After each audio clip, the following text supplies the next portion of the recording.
Hello there, welcome into the show. A slim and trim edition for you today. Just the three of us on board. I was wondering what we were talking about for a minute. Slim and trim. Shagger Hislop, Stevie Nicol, I'm Adrian Healy. The Premier League back with a bang. The two Manchester clubs, the teams we will focus on.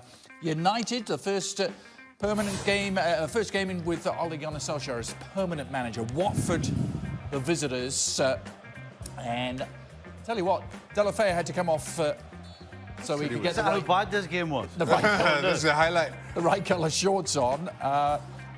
Anthony Martial going Yellow down in the box. That's a yellow card for David.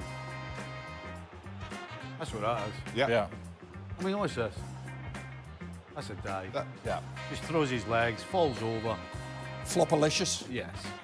But it was a quick counter-attack that eventually provided the breakthrough for United.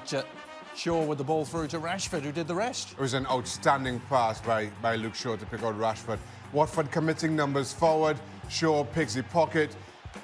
Even Shaw, even with the few numbers that Watford had back, that is some inch-perfect pass from Luke Shaw.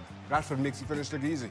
It was never easy, though, for United to wait until the 72nd minute before extending their advantage. What a scrappy old goal it was, too.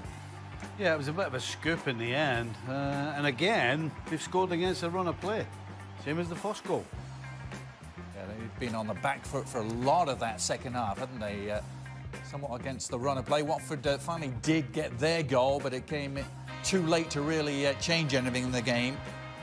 Doucouré winding his way through. Yeah, it really was a well-taken goal by Doucouré. And no less than Watford deserved. I thought they were outstanding throughout and probably wondered how they found themselves not just behind, but 2 goals behind. But that goal, a thing of beauty, unfortunately, doesn't count for much. A win is a win, though, for United. They only had slightly more of the ball than Watford, but look at those shots on goal statistics. They certainly tell a story. Watford had 20 shots, 8 of them on target, outdoing United in that department. And Ole Gunnar Solskjaer asked after the game about the display, called it the worst performance that United have had since he took the helm, which is now 20 games. Stevie, would you concur? Was it that bad?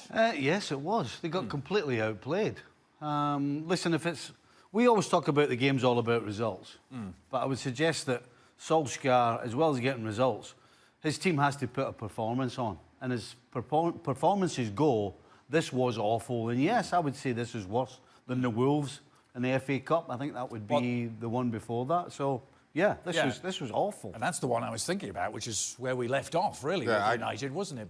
Would you say this was worse? No, I thought it was performance was worse, but yeah, that doesn't put this in any of a better light. This performance, and to be fair here, as much as I'm going to be critical of Manchester United, I thought Watford was simply outstanding on the day, and we should give them their fair dues. But Manchester United offered not a lot by way of thought. They offered not a lot by way of taking this game as any Manchester United team, home or away, should do, let alone this game being at Old Trafford.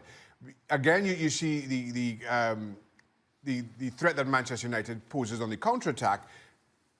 Outstanding ball by Luke Shaw, great finish by Marcus Rashford.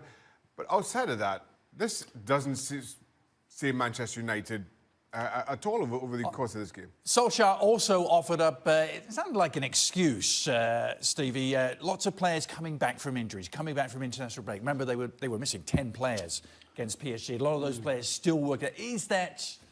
Sounds like justified? That sounds like 20 other teams in the Premier League, or 19 other teams. Every single team's going through it. Yeah.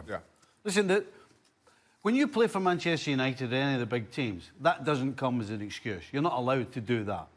You're supposed to hold yourself to a higher standard. You have to perform to a certain level every time you step on the field.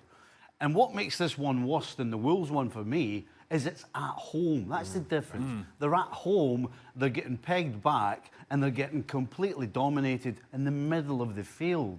I mean, seriously, We spoke about Ole Gunnar Solskjaer. What does he have to do to prove that he deserved the job? Yeah. And the one thing we all said was that, well, he has to make sure there's not a drop-off between now and the end of the season.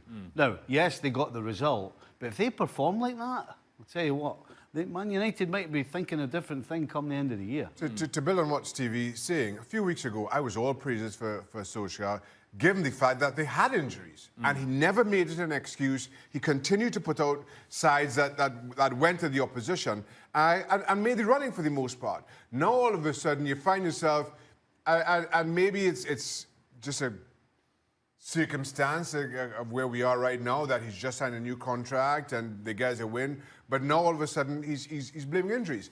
And again, this is Manchester United. He doesn't need me to tell him that. Manchester United, every single international break, have to cope with players being away. It's part and parcel of managing a top club in any European league, especially if you're Manchester United. That was the case with Sir Alex Ferguson when he was there. It's nothing new, or shouldn't be anything new or novel for Solskjaer. Well, the performance today probably hasn't changed many opinions about whether the hiring of Solskjaer was the right thing at the right time. Shaka, for you, would you have done it? Yeah, I would have. I think he's done enough as manager, or he did enough as manager, to at least be given a chance.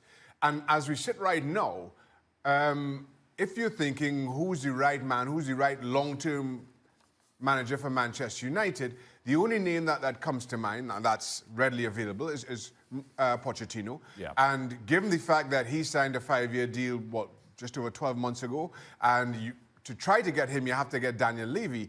There's absolutely no guarantee there. So without securing the services of Solskjaer, you're going into a very uncertain future all the same. That might just end you right back at Solskjaer's doorstep. Well, United's stuttering victory coming after Manchester City had opened up the day in